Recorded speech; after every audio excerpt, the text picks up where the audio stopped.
Bom dia, boa tarde, boa noite, meus irmãos. Meu nome é Sidney Rodrigues. Estou conversando com vocês aqui da Igreja Batista Vale do Pitbull, em Natal. Hoje nós vamos conversar um pouco sobre o capítulo 9 de Mateus, do Evangelho do Nosso Senhor Jesus Cristo, segundo Mateus. Ok? Antes de nós conversarmos, eu gostaria que você fizesse a leitura de todo o capítulo 9.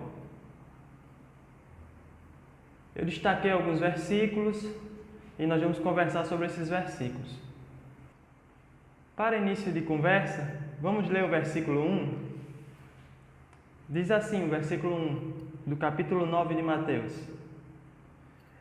Entrando Jesus num barco, passou para o outro lado e foi para a sua própria cidade. Que cidade é essa? Se nós lermos o capítulo 2 de Marcos, o versículo 1, nós vamos ver que essa cidade é Cafarnaum.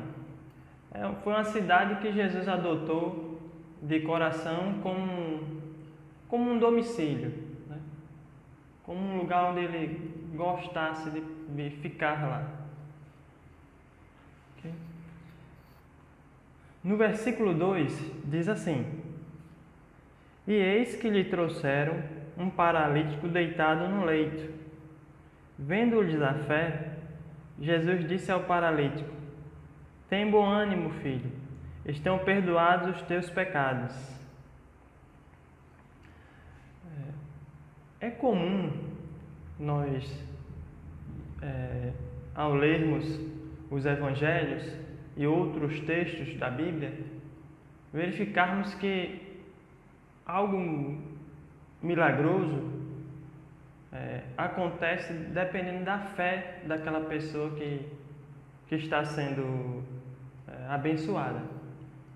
Aqui nós estamos vendo um exemplo onde uma pessoa também pode ser salva, perdoada, curada pela fé de um terceiro.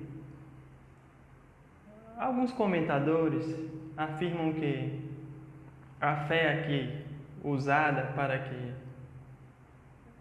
o paralítico voltasse a andar seria exclusivamente só dos amigos. Outros comentam que necessariamente o paralítico teria que ter fé em comum com os amigos, certo?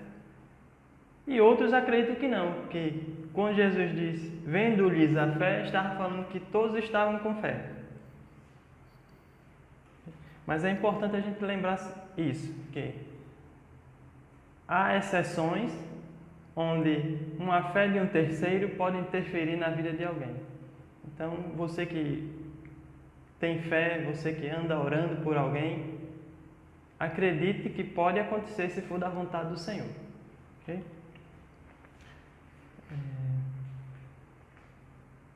Uma outra coisa que a gente tem que entender aqui, a gente vai ler aqui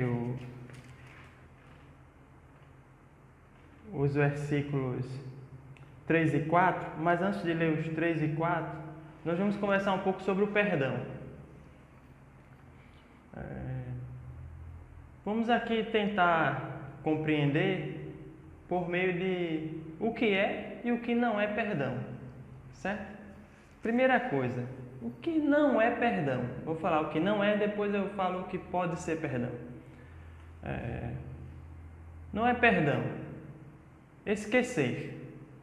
Muitas pessoas acreditam que perdoar é esquecer. Mas isso é quase que impossível, porque nosso cérebro não é como um computador que você vai lá e deleta a situação que aconteceu com você.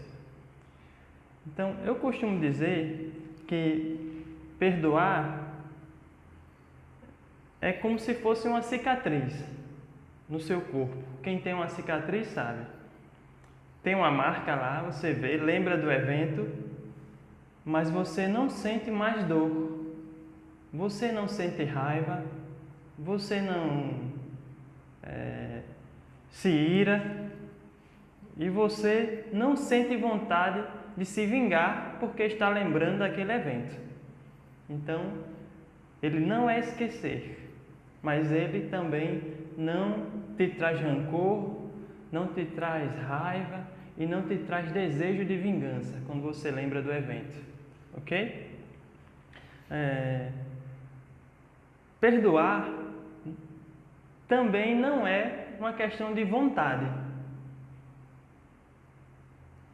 Eu vou ler aqui um texto para vocês vão ver que não é uma questão de vontade.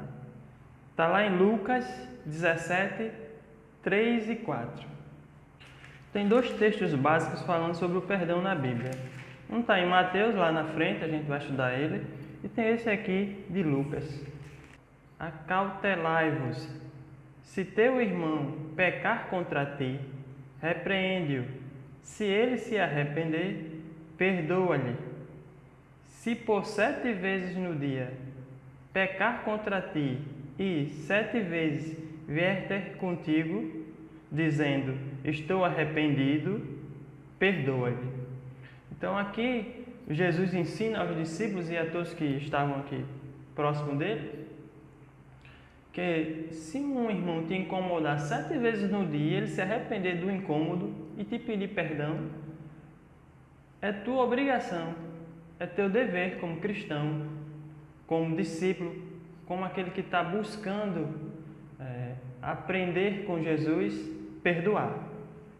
Então não é uma questão de vontade, eu não escolho quem eu quero perdoar, eu perdoo. Outra coisa também que não é perdão é você exigir uma condição. Então o perdão ele não é condicional. Muita gente diz assim, fulano de tal me xingou. Eu só vou perdoá-lo se ele desdizer o que disse. Certo? É muito comum isso acontecer, mas o perdão tem que sair da sua mente, do seu coração, da sua vontade, independente dessa condição, independente dessa exigência. Então, o perdão ele não é condicional. Você não pode condicionar perdoar alguém a um gesto que ela faça. E aí nós temos vários pecados que você pode pensar aí. Fulano, meu esposo, ele foi bruto comigo. Então, eu só vou perdoá-lo se ele trouxer um buquê de flores. Não é assim que funciona. Então, agora vamos entender o que pode ser perdão ou o que é perdão. Primeiro, o perdão é construir um relacionamento com aquele ofensor, com a pessoa que te ofendeu ou te agrediu. Quando você o perdoa, você deixa aberto a possibilidade de, se não naquele momento, mas lá na frente, a pessoa poder se relacionar normalmente contigo, né? O comentador que eu li, ele diz assim, que é uma ponte de relacionamento entre você e o ofensor, ok? Uma outra coisa que é perdão é entender que o amor que Jesus mostrou por nós e o amor que Ele ensina para nós é maior do que qualquer uma ofensa. Então, se você aprende a amar o ser humano, aprende a amar o outro, uma ofensa que ele te fez será menor do que esse amor. Certo? E é muito comum a gente perceber isso no relacionamento com os filhos. Os filhos às vezes fazem coisas que não são legais e nem por isso a gente deixa de amá-los. A gente, no momento lá, até a gente repreende, mas depois a gente pensa, não, o meu filho é uma das coisas melhores da minha vida. Eu amo meu filho, então não vou desistir dele. E a mesma coisa é o relacionamento com esposa, esposos, de filho para os pais. Não é porque o pai exagerou na reprimenda quando você fez alguma coisa que o irritou, ele fez um castigo mais bruto, que você vai deixar de amar seu pai, não é? Então, e uma outra coisa que é perdão é você exercer misericórdia. E quando você exerce a misericórdia, você está buscando se assemelhar aos gestos que Jesus teve. Você vê que Jesus, durante a caminhada dele aqui na terra, Jesus perdoou mulheres adúlteras. Jesus perdoou ladrões na cruz, certo? Jesus perdoou até aqueles soldados que o batiam, que o xingavam, né? Quando ele estava sendo crucificado, ele disse: Senhor, perdoa-lhes, porque eles não sabem o que fazem. Então, quando você exerce o perdão, você está tendo uma atitude semelhante, não digo igual, mas semelhante, próxima, do que Deus fez quando caminhava aqui na terra, do que Jesus fez aqui na terra, certo? Então, para a gente ver que perdão também é oferecer misericórdia, vamos ler o Mateus 18. Aí nós vamos ler o versículo 26 e depois vamos saltar para o 32 e 33, que é justamente aquela parábola do credor sem compaixão, né?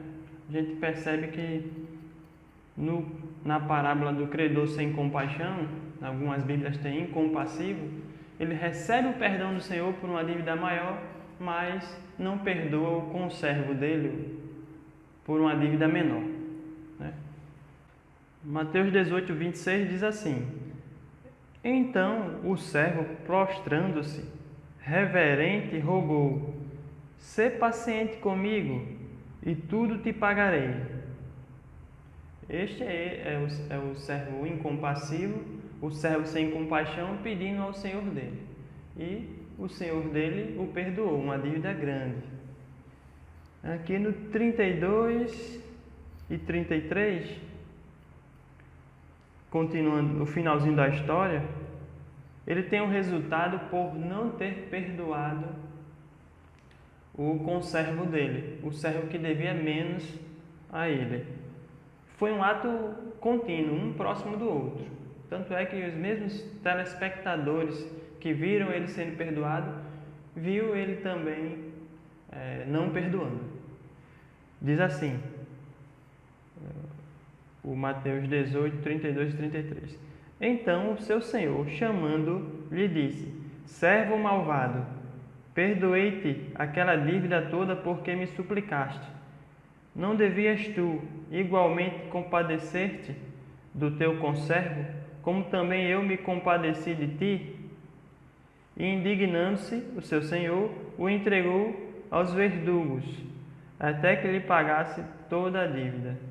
Já disse a vocês que verdugos são maltratadores, são pessoas que maltratavam, que agrediam o devedor até ele pagar, ou fazer ele trabalhar para pagar. Ok? Então, uma outra coisa que está incluído nisso aí tudo é a questão de seguir os exemplos de Jesus, que eu já disse a vocês quais são. Então, perdão, resumidamente, é você liberar alguém de uma dívida. no mundo, nos nossos dias atuais, percebemos isso simplesmente, acontece muito. De vez em quando o presidente faz um decreto liberando alguns criminosos de ficarem recolhidos na prisão. Ele faz isso perdoando os atos que os criminosos fizeram anteriormente. O que é que Jesus fez com a humanidade? A humanidade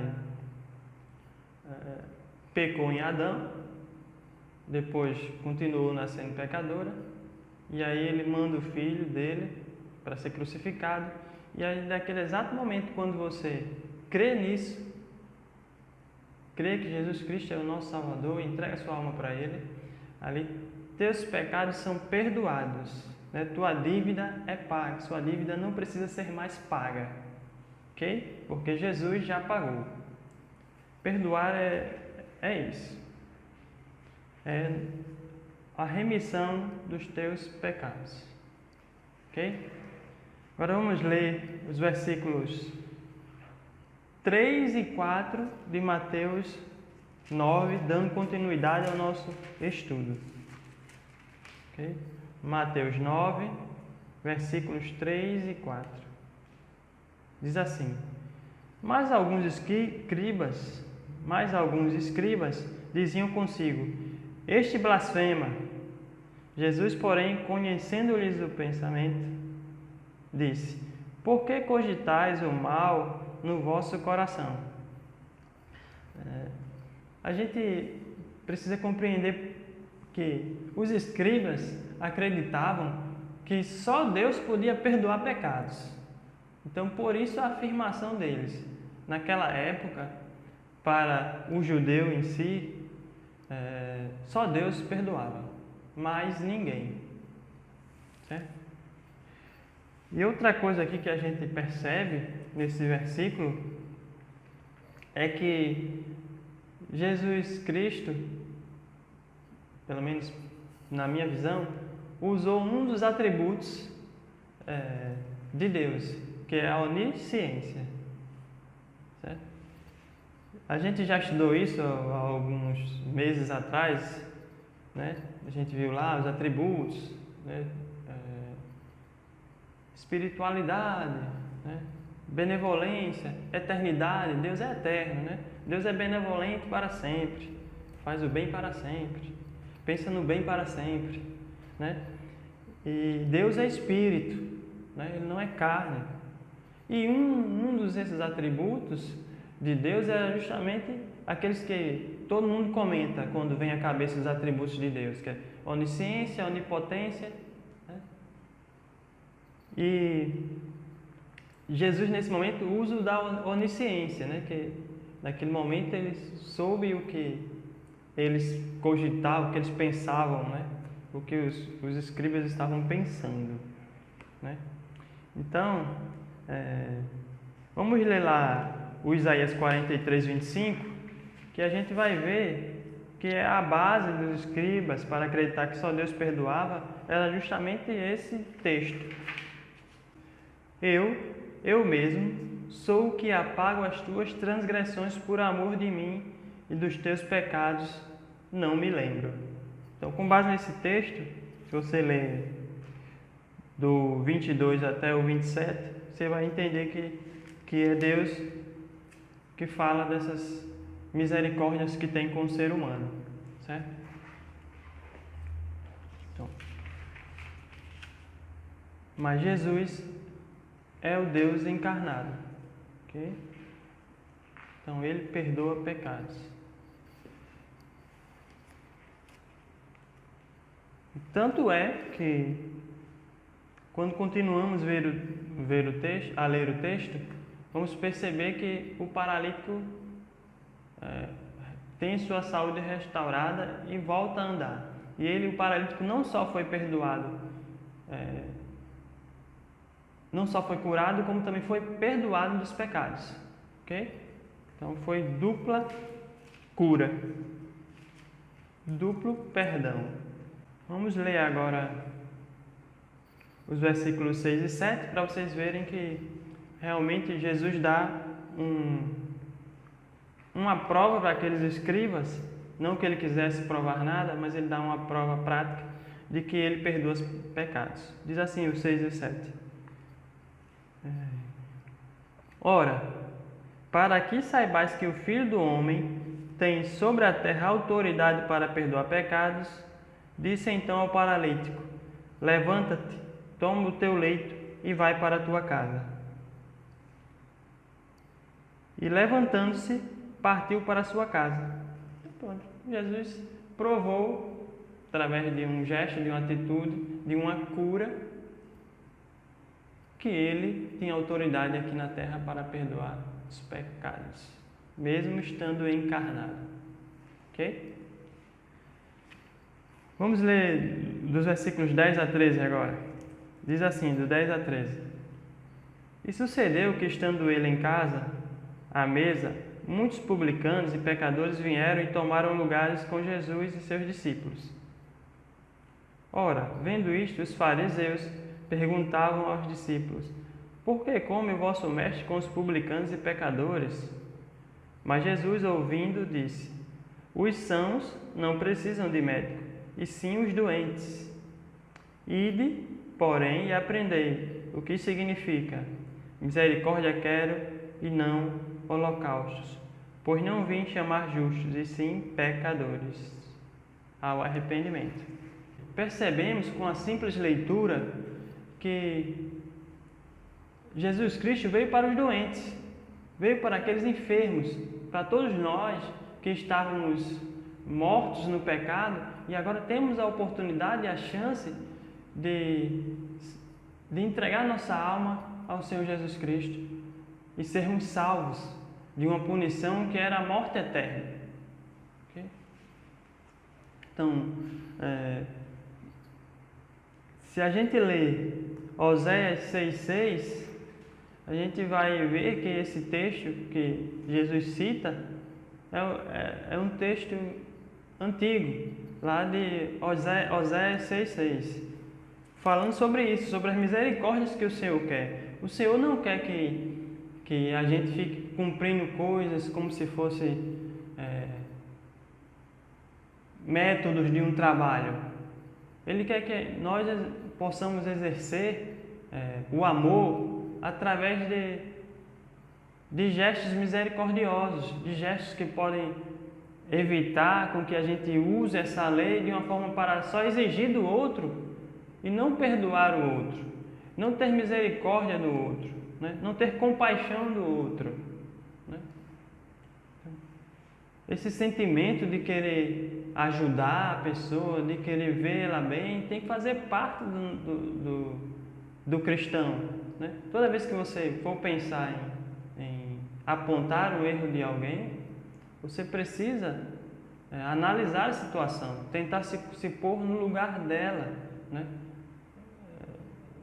E se você não consegue se pôr no lugar dela, você precisa compreender que aquela pessoa está passando por coisas que você talvez nunca tenha passado. Então, ter compaixão é o caminho para o cristão. Ao cobrar de alguém, isso se deve cobrar. Na verdade, não se deve cobrar, né? Então, essa vontade de ajudar deve fazer parte da vida do cristão. Vamos lá, ler o Oséias 6,6. Pois misericórdia quero, e não sacrifício, e o conhecimento de Deus mais do que holocaustos. Então, a gente já sabe que todo ano o judeu, para pagar seus pecados, ele levava um cordeiro, ele levava uma doação para o tabernáculo. Ali o sumo sacerdote orava a Deus, queimava aquele cordeiro, oferecia aquela oferta para a obra do Senhor, e ali era pago o pecado daquela pessoa, né? Mas hoje essa coisa é diferente, né? Hoje, para pagar os pecados, nós temos que entregar nossa alma para Deus. E no nosso dia a dia temos que caminhar com essa compaixão, né? com esse sentimento de compaixão, buscando melhorar e buscando ajudar o próximo. Quando você exerce a compaixão, você dá exemplo para o próximo. Então é isso que nós devemos fazer. Agora vamos dar um salto para os versículos 23 a 25 de Mateus 9. Ok?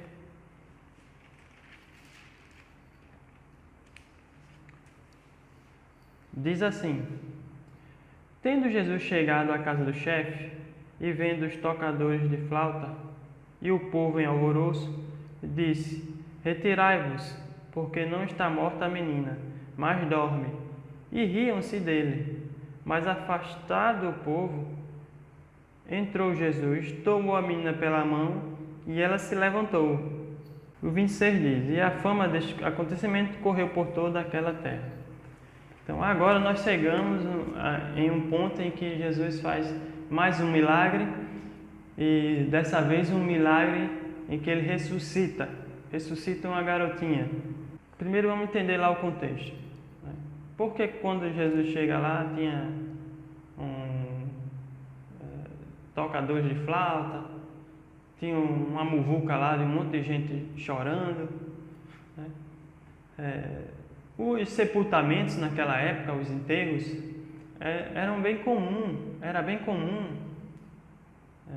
contra os parentes do falecido contratar tocadores de flauta, né? A gente de vez em quando a gente vê aí, não na Ásia, mas na África, né? O enterro, o pessoal dançando muito e tocando, né? Então a Ásia também tem essa coisa de tocar flauta no enterro, e também eles contratavam pessoas que eram chamadas de carpideiras. Em algumas Bíblias tem carpideiras, né? E o que é uma carpideira? Era uma senhora ou era uma pessoa que era contratada para chorar no enterro, certo? Então tem essa coisa. Por isso que quando Jesus chega lá, né, na casa de Jairo, a esposa de Jairo e Jairo já tinham na mente que a menina estava morta. Por isso que eles contratam os serviços de velório, de sepultamento, né? Então, e de onde é que eu estou tirando isso? Eu estou tirando isso do Jeremias 9,17. Assim diz o Senhor dos Exércitos: Considerai e chamai carpideiras, para que venham, mandai procurar mulheres hábeis, para que venham. Então eram mulheres hábeis no choro do sepultamento, ok? E com certeza deveriam ser pessoas de bom coração, que participavam desses eventos tristes na vida de algumas pessoas, que se você acreditar que vai para a vida eterna, né? Aqui no Brasil a gente tem o costume de ficar um pouco abalado com a morte, mas depois cai a ficha, sabemos que aqueles que morrem em Cristo Jesus vão para a salvação, né? Então é motivo de você ficar alegre.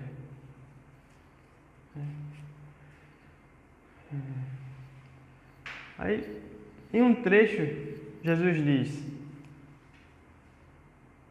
Porque não está morta a menina, mas dorme. E existem algumas polêmicas sobre essa coisa de Jesus dizer que a menina não está morta, mas dorme. Então, algumas pessoas querem dizer que alguns comentadores citam que a menina não estava morta, estava inconsciente. Outros dizem que a morte é um sono, é uma espécie de sono. E na verdade nós sabemos que não é nada disso. A morte não é uma espécie de sono e a morte não é estar inconsciente. Mas o que é que... Tanto é que hoje, né, com a ciência mais avançada, a gente percebe que os médicos eles fazem alguns exames cerebrais para identificar que a pessoa está morta, né? Faz alguns exames no cérebro da pessoa para identificar que ela está realmente morta. Tem um prazo para se fazer sepultamentos, para se fazer autópsias, tem prazos para fazer até doação de órgãos, né? Então, tudo isso a ciência vai comprovando e sabe exatamente que a morte é diferente de um sono profundo. Existem algumas doenças em que os batimentos cardíacos reduzem muito, mas não chegam a parar, ok?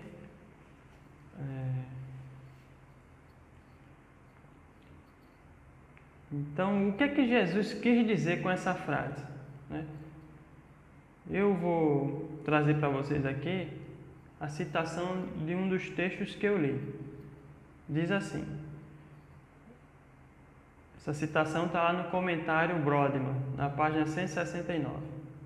Diz assim: Jesus quis dizer que uma pessoa pode ser despertada da morte da mesma forma como pode acordar, quando está dormindo. Então, quando Jesus ressuscitar, quando ele voltar, que ele ressuscitar aqueles que estão mortos, vai ser simples como um acordar. Você vai dormir num dia, dorme 6, 7, 8 horas, mas é tudo num piscar de olhos. Você não percebe que passou 6, 7 horas, 8 horas, algumas pessoas 10 horas, deitado em uma cama ou em uma rede, né? Você abre os olhos e passou aquelas horas.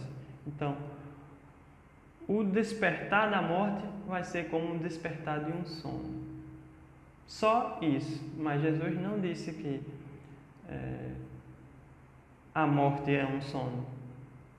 Jesus também não disse que aquela menina não estava morta. A menina estava morta e foi ressuscitada pelo poder, pela autoridade do Senhor Jesus Cristo. Então, se você tiver fé, pode fazer a diferença na vida de muitas pessoas.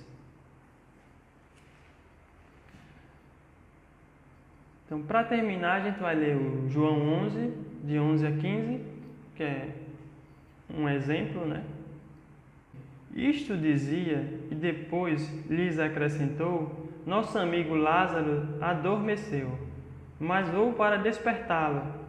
Disseram-lhe, pois, os discípulos: Senhor, se dorme, estará salvo. Jesus, porém, falara com respeito à morte de Lázaro, mas eles supunham que tivesse falado do repouso do sono.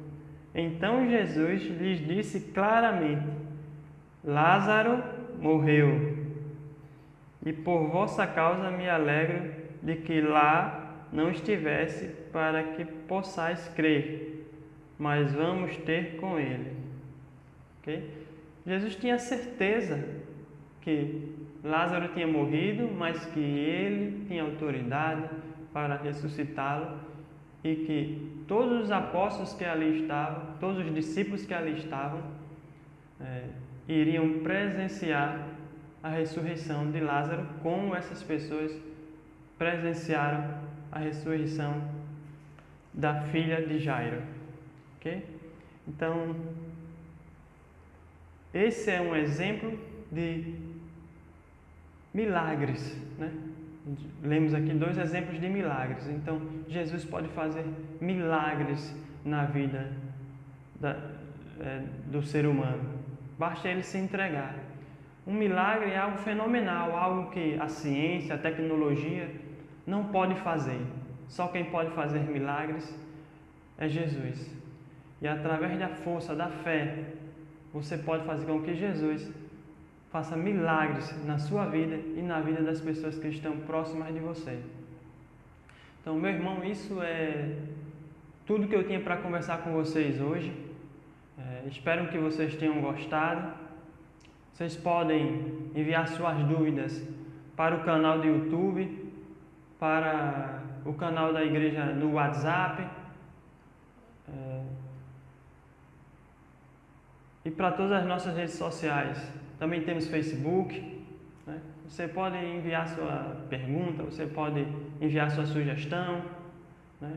Que nós da Igreja Batista, nosso pastor Luiz, os professores, né? Professor Marco, professora Simone, né? Eu, todos juntos, né? Vamos te responder com todo carinho. Quero também agradecer ao nosso irmão Arthur, que tem trabalhado bastante nesses dias conosco, né? Sempre foi um servidor exemplar. E te dizer que a gente está aqui, eu estou aqui sem máscara, devia ter dito isso no começo, mas a gente está em um ambiente controlado, né? Tem bastante espaço, né? O irmão Arthur está usando máscara desde o início da nossa conversa aqui, e só eu tirei para conversar um pouco com vocês. Mas que o nosso Senhor Jesus Cristo esteja convosco e até a próxima aula.